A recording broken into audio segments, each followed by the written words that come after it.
Buenas tardes, buenas noches, buenos días, señoras y señores, en cualquier parte del mundo que nos ven. Hoy tengo la presencia de Humberto Chacón, ex decano de la Facultad de Filosofía de la Universidad de Cuenca, un activista político desde que le conozco, desde que éramos jóvenes en la presencia de la política, hablemos de 60 años aproximadamente. Bienvenido, Humberto, un gusto. Estamos viviendo una situación internacional bastante incómoda. Nosotros en la universidad, recuerdo, salíamos a protestar contra el imperio americano, en fin, su posición frente a los países sudamericanos, frente al mundo. Parece que está repitiéndose la misma posición de querer imponer criterios económicos, de soberanía, en fin, en diferentes partes del mundo y las amenazas en contra de México y en contra de Colombia son crasas, por decirlo menos, Humberto. ¿Cuál es tu criterio?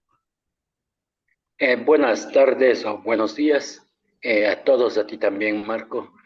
A mí me parece que es necesario entender que esta suerte de aplicación de nueva aplicación de la doctrina Monroe está siendo radicalizada por parte del gobierno de Donald Trump.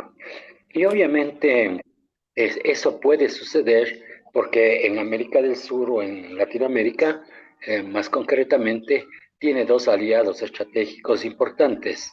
En Argentina, el presidente Javier Milei y en Ecuador, el presidente Daniel Noboa.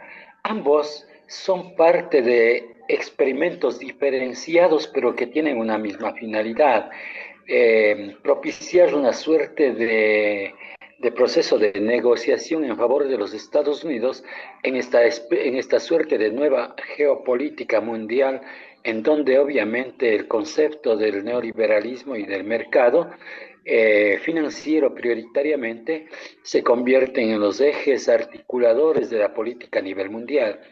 Quiero decir con esto entonces que ni lo que hace ni dice tanto Milei como Daniel Noboa lo hacen independientemente y pensando en el país que gobierna, ni en Argentina ni en Ecuador, sino más bien son una especie de ejecutores y parlantes de las recomendaciones que vienen dadas de los Estados Unidos en esta especie de convertirle a América Latina nuevamente en su patio trasero. Es por ello tanta agresión contra el presidente Petro, es por ello tanta agresión a cualquier propuesta política y económica vinculada con el progresismo, inclusive con el progresismo liberal, menos Claro. aún con el progresismo de izquierda. En ese escenario, todo lo que sucede a nivel mundial está articulado en este contexto, lastimosamente. Los organismos internacionales como la OEA, prioritariamente, lo único que hacen es validar lo que en este momento el dueño del mundo, dentro de esta nueva concepción de guerra ultra tecnológica, es centrada prioritariamente en administrar la crisis, en administrar el miedo, en administrar la incertidumbre de las y los pobladores, eh, que se ejecuta en función de supuestamente resolver estos problemas, pero sin ninguna concepción ideológica, aparentemente. Bien, correcto, entiendo exactamente lo que tú señalas. Hay una disputa incluso por los recursos naturales, las amenazas que vienen a diario, pero hay una posición bastante fuerte de la presidenta mexicana.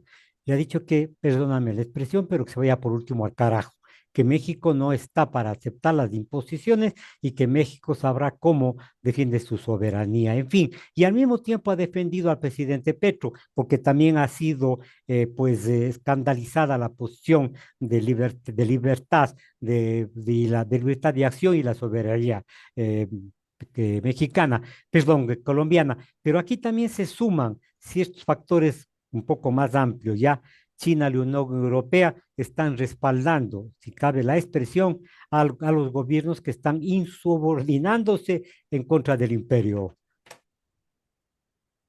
Evidentemente, o sea, no podemos descuidar el rol protagónico y sobre todo contradictor que este momento tiene el vecino de los Estados Unidos, que es México, ¿no? Ujú. Considerando además que México ya lleva una especie de tradición de políticas vinculadas con el progresismo y antineoliberales. Por tanto, es una propuesta política ideológica que trata de salvaguardar el interés de las personas por sobre el interés de los capitales financieros, que obviamente son capitales que no dudo, no creo que es posible dudar, tienen procedencias irregulares o ilegítimas, por decirlo menos. Por tanto, lo que están sucediendo en este momento en el mundo es una especie de instalarse una mesa de negociación en donde no le van a dejar solo ni a Colombia, no le van a dejar solo a México, tampoco, sobre todo, ni a Cuba, pensando prioritariamente en lo que pueden hacer la Unión Europea, en lo que puede hacer también los gobiernos de China prioritariamente. Ya, correcto. Rusia se ha convertido en uno de los adversarios de este rato, directo de los Sí, Estados eso Unidos, también. tradicional, podríamos decir, ¿no? Pero la posición de respaldo de Rusia a los países sudamericanos choca con la indignación del gobierno de Trump. Incluso ha amenazado a Rusia y Putin ha dicho que él no se va a dejar amedrentar. Y si tendrá que llegar algún momento a una confrontación bélica, lo hará, pero que no se dejará imponer que políticas abusiva del gobierno norteamericano. Igual ha dicho la China que ellos están dispuestos a cualquier situación, pero que no se dejarán imponer ni someter. Es una reorganización del mundo, es una nueva concepción geopolítica centrada prioritariamente en tener bajo su criterio, sobre todo recursos naturales. Y no solamente el petróleo, porque con el petróleo de Venezuela que se van a llevar a nombre de que es petróleo de ellos, no sé, inauditamente dicen eso. Sin embargo, hay otros recursos naturales que este momento están siendo materias primas indispensables para el desarrollo de las tecnologías digitales prioritariamente. Y esos recursos no existen, o si existen en poquísima cantidad en Estados Unidos, pero sí existen en los países de América Latina, en los países del África, en los países del Asia, etcétera, etcétera, ¿no? Sobre todo en América Latina, que aún está totalmente, digamos que es campo virgen en términos de exploración y explotación de estos recursos naturales que acabo de decir, ¿no? En ese escenario, creo que la idea de Estados Unidos es entrar en un proceso de negociación en donde ellos quieren imponer su criterio. Sin embargo, los otros países, las otras potencias del mundo también requieren de esos recursos naturales para hacer funcionar la economía, la sociedad, absolutamente todo. Allí entonces me parece que va a haber una especie de conflicto, primero un conflicto diplomático, ¿no? Esperemos que las cosas se resuelvan en ese contexto y obviamente en ese conflicto diplomático o en esa mesa de negociación diplomática, los países aliados con Cuba, con México y con Colombia van obviamente a negociar en favor de las democracias que se instalaron y que están instaladas allí. Sin embargo, Estados Unidos emite una serie de recomendaciones, más que de recomendaciones, de imposiciones a los gobernantes que son afines a ellos en América Latina y hace que se declaren o que se impongan medidas complicadas como la que acaba de imponer el presidente Noboa, sin saber siquiera cuáles son los efectos que puede sucederle al Ecuador, el momento en el que indica y pone un 30% de aranceles a las importaciones, sí, a las importaciones de los productos colombianos. Y obviamente Petro ha dicho lo mismo con el 30%, pero no con todos los productos, sino con un listado de 20 productos. Eso me parece que Y la negativa a termina por. brindar la electricidad, de vendernos la electricidad. Claro, la negativa, pero claro, inmediatamente Ecuador dice que nosotros tampoco les vamos a vender petróleo, ¿no? Entonces estamos en este tira y jala, pero no es una propuesta pensada racionalmente desde el Ecuador en función de los intereses ecuatorianos. Es una respuesta pensada en, en el Pentágono para que desde Davos el señor presidente ecuatoriano emita este decreto que realmente es una barbaridad en contra de la dignidad de los ecuatorianos. Ya, sí. Por otro lado, examinando hoy para la programación, se sostiene que ha renacido un nuevo proteccionismo económico para los diferentes países. Yo te protejo, pero tú te subordinas a mis órdenes. Estamos viviendo esto tanto de las diferentes potencias asiáticas, en fin, y acá sobre la potencia americana. Ese riesgo es el que estamos corriendo en este momento, pues, ¿no? Ujú. De que dos fuerzas geopolíticas a nivel mundial comiencen a distribuirse el mundo de acuerdo con sus intereses, criterios y expectativas. Sin embargo, la pregunta es, ¿cuáles de esas dos propuestas, de esos dos bloques, son eh, más llevaderos con la vida en cuanto tal? ¿Y cuál de las dos propuestas es más agresiva con respecto a la vida en cuanto tal? Y cuando estoy hablando de la vida, estoy hablando del mundo, de la naturaleza en su integralidad y de nosotros como parte de la naturaleza. Más bien, ellos están tratando de naturalizar la importancia del dinero financiero y sobre todo la, la necesidad de encontrar espacios o países pequeños que sirvan para que puedan movilizar esa cantidad inmensa de dólares que tienen, que en sus países no pueden legalizarlos. Por Ya. esa la propuesta de dolarizar Venezuela. ¿Para qué? Para que suceda lo que está sucediendo ahora en el Ecuador. Nos hemos convertido en un paraíso fiscal. Y en este paraíso fiscal están sucediendo no solamente los procesos de lavados de dólares, sino nos hemos convertido prioritariamente en el puerto fundamental del tratado de todas las actividades ilícitas que tienen implícitas el sistema financiero capitalista internacional. Ya. Viven de eso, no pueden vivir de otra forma, de otra fuente, sino del capital ilícito, pero ese capital tiene que ser legalizado, tiene que ser legitimado a través de sistemas financieros, y ya no locales, sino de sistemas financieros gobernados desde los Estados Unidos con cierta apariencia con una cierta apariencia de independencia, por decir de alguna manera. Ya, ahora Humberto, yo creo que debo ser un poco más claro tal vez en la pregunta. ¿Estamos defendiendo nuestros intereses nacionales o estamos obedeciendo agendas externas?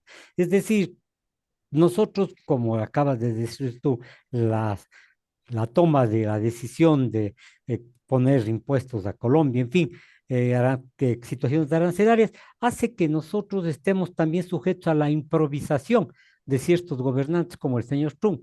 Repito, subordinación o Evidente, soberanía. Evidentemente, el momento en el que las ideologías como que se invisibilizan y dejan de tener importancia en el contexto político, entonces ya no hay un criterio político, filosófico, ideológico que marque una diferencia en cuanto tal.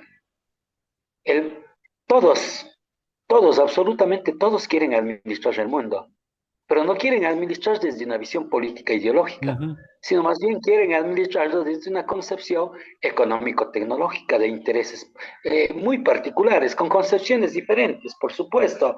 La de los Estados Unidos, una concepción centrada en el funcionamiento del neoliberalismo del mercado financiero prioritariamente, y obviamente los otros países, incluidos China, Unión Soviética y algunos países de la Comunidad Europea, centrados en decir, sí, estamos de acuerdo con eso, pero primero demos un espacio al desarrollo del ser humano en cuanto tal y obviamente a la defensa de la naturaleza.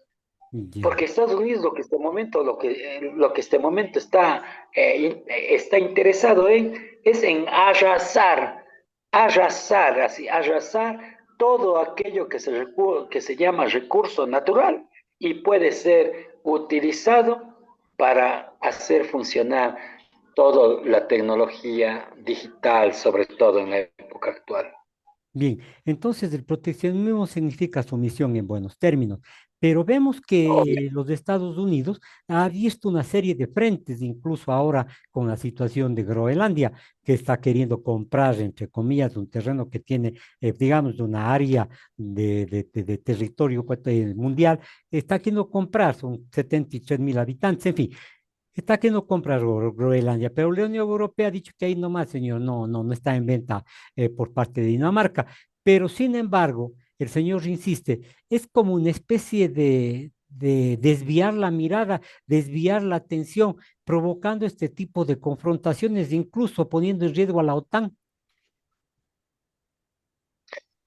Toda la gestión de gobierno en este momento sucede en el marco de unos procesos de comunicación que afectan evidentemente el componente neuronal de los seres humanos y en el sentido de que habilitan lo que yo denomino las emociones tristes, ¿no?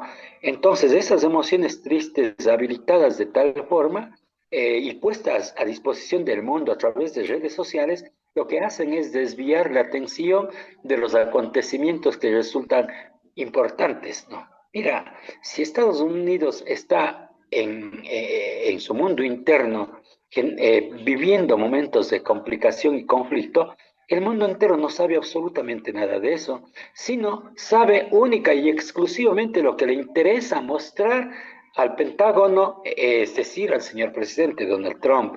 Y algo parecido sucede con nosotros en el país.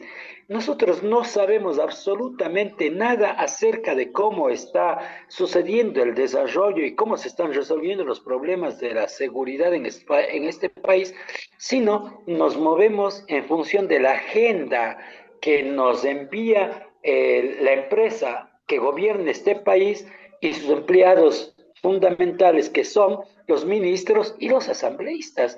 Y ellos son los que arman el discurso, nos muestran los comunicados y de pronto nos hacen que todas y todos estemos hablando sobre ese tema.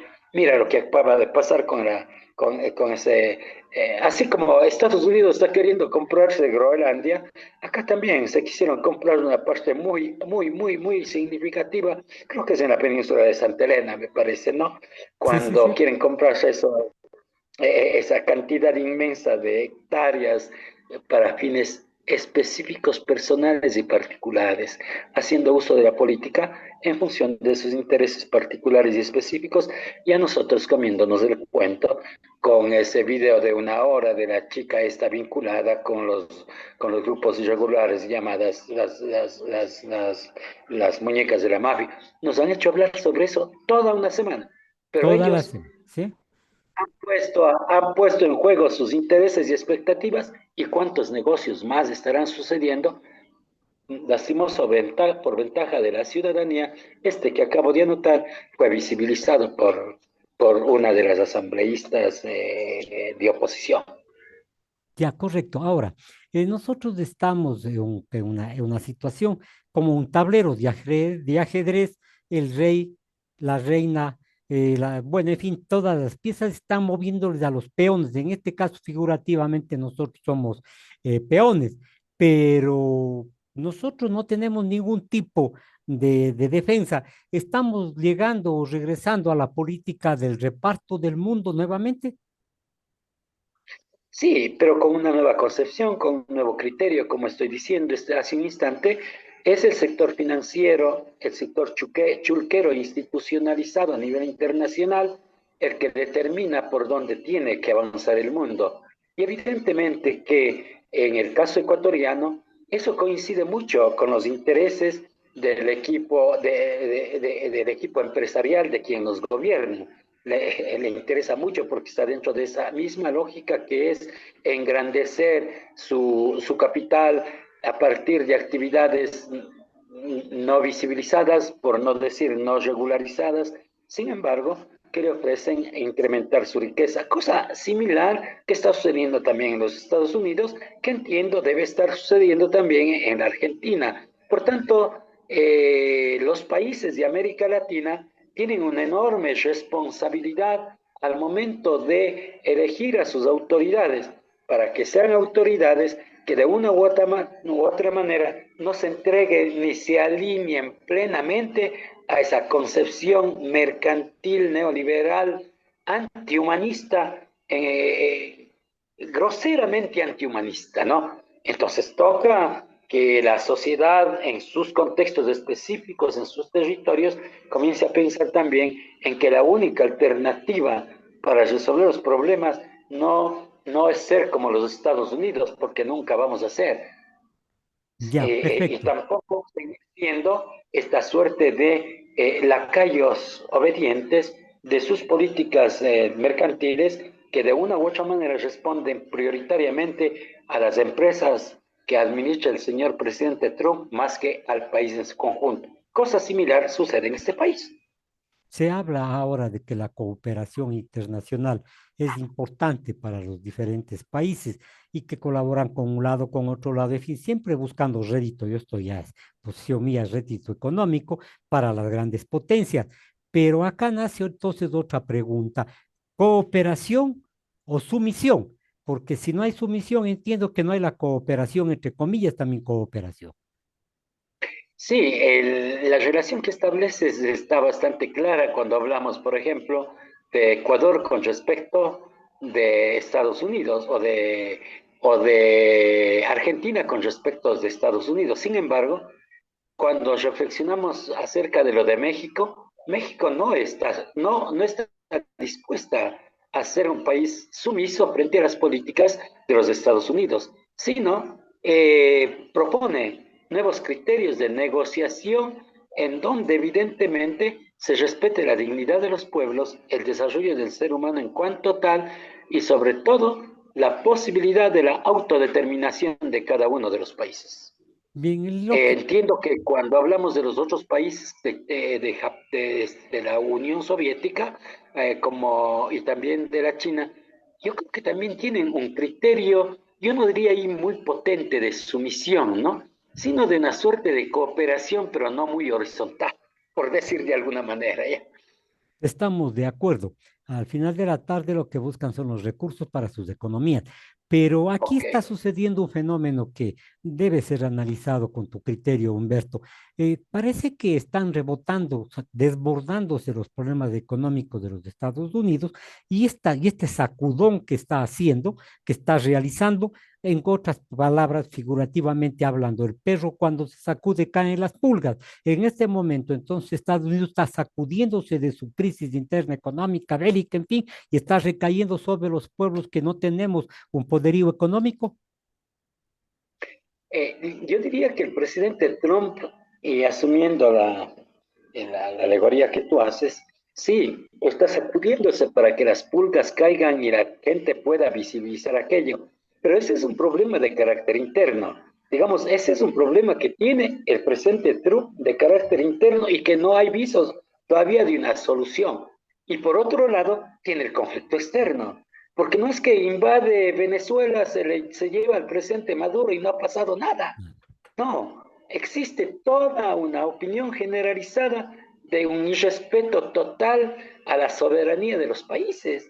Lo que acabas de proponer sobre la intención de comprar, entre comillas, Groenlandia, le guste o no le guste al país propietario de eso es otro conflicto de carácter internacional. Ujú. Lo que está pretendiendo hacer con Colombia, este momento, lo que está queriendo hacer con Colombia es un poco hacerle entrar en crisis política, pero a través de toda una suerte de misiles lanzados desde el Ecuador para que la derecha de Colombia se alíe con la izquierda, con la derecha ecuatoriana, en función de sacarle al presidente.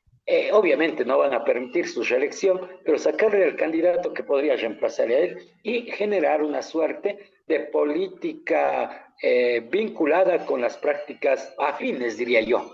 Ni siquiera afines, sino más bien políticas que terminen aceptando acríticamente todo lo que haga el señor presidente Daniel, ¿cómo es? El señor presidente Donald Trump. Ujú. Ecuador ya lo está haciendo.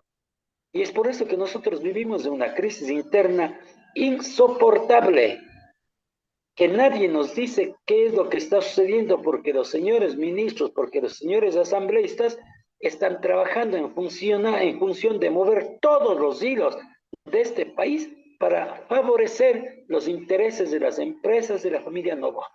Ya, ahora, nosotros estamos claros en la posición, pero yo sí quisiera que definas un poco y nos ilustres en este sentido. Nosotros tenemos ciertas circunstancias.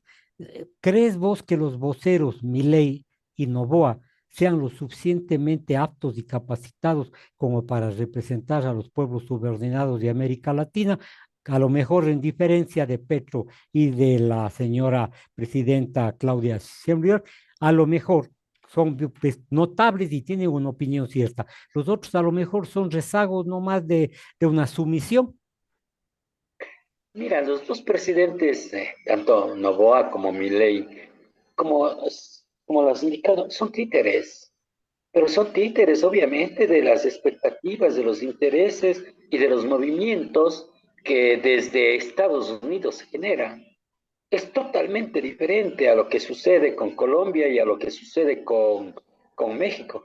En Colombia y México hay un comportamiento contestatario. ¿Y por qué hay un comportamiento contestatario? Porque los dos gobiernos tienen una base política ideológica. Yo Claro, pregunto, ¿qué base política ideológica tiene Milei? ¿Qué base política ideológica tiene nuestro presidente? ¿Y qué base política ideológica tiene el presidente de Chile? correcto. Son proyectos políticos, no diríamos, son proyectos, entre comillas, políticos interesados en gestionar la crisis de sus empresas para resolverlas con los recursos de cada uno de los países. Eso es. Es decir, es una forma agresiva, abusiva de hacer política, de estar en el poder para llevar todo en función de sus beneficios. No tiene otra explicación el hecho de que afectó toda una normativa para terminar diciendo, no, para terminar haciendo lo que dijo, no voy a pagar el impuesto a la renta, y no pagó. Ya, sí. O sea, así nomás son estos Ujú. gobernantes.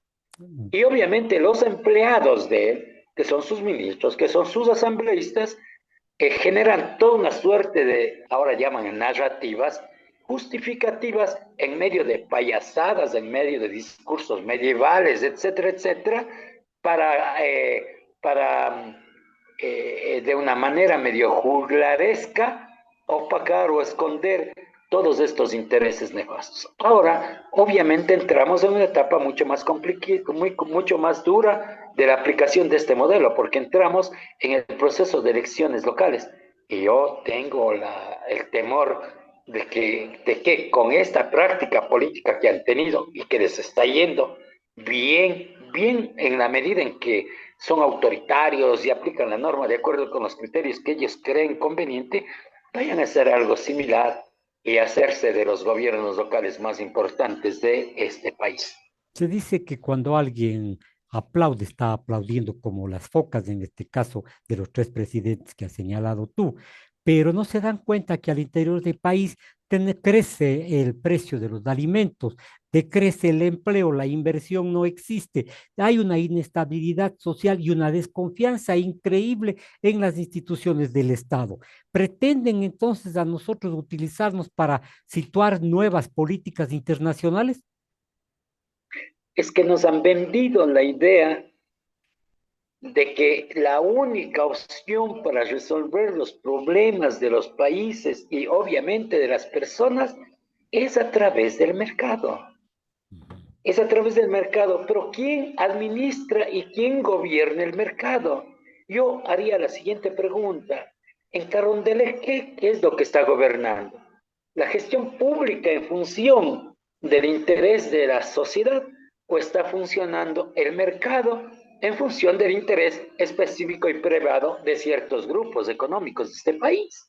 Es en ese contexto, todos a todos o a casi todos, voy a usar algo coloquial, nos han terminado comiendo el cuento de que la única opción Ujú. es entrar en el mercado y ya sabes en qué condiciones entramos en el mercado, siempre en condiciones para terminar perdiendo porque nos endeudamos casi de por vida con el sector financiero para emprender o para iniciar un emprendimiento que no termina de, que no, que no dura más allá de la inauguración del emprendimiento, pero quedarse endeudado. Entonces, en correcto. ese sentido, todo el mundo quiere ser empresario. Yo he salido a preguntar a la gente y he dicho, ¿les parece importante que se resuelvan los problemas básicos del ser humano como salud, como educación, como vivienda? Sí, pero como somos vagos no nos gusta trabajar, porque todos esperamos que nos dé el Estado. Señor, el Estado está invirtiendo el dinero que nosotros mismos le entregamos. Claro, Que no seamos ingenuos o quieren que el Estado invierte ese dinero que nosotros les entregamos, pero no en beneficio público, no en función del bien común, sino en función del interés de sus empresas. Eso, así de simple termina siendo esto. Así de bien, simple, entonces, todo lo que ocurre a nivel internacional también está reproduciéndose en los países como los nuestros y en otros que tienen un sentido crítico como Colombia y como México, pero que en realidad también tienen una oposición potente, con esa capacidad y apoyo que tiene obviamente Estados Unidos. No vamos a ser ingenuos en creer que esa operación quirúrgica de sacarle a Maduro de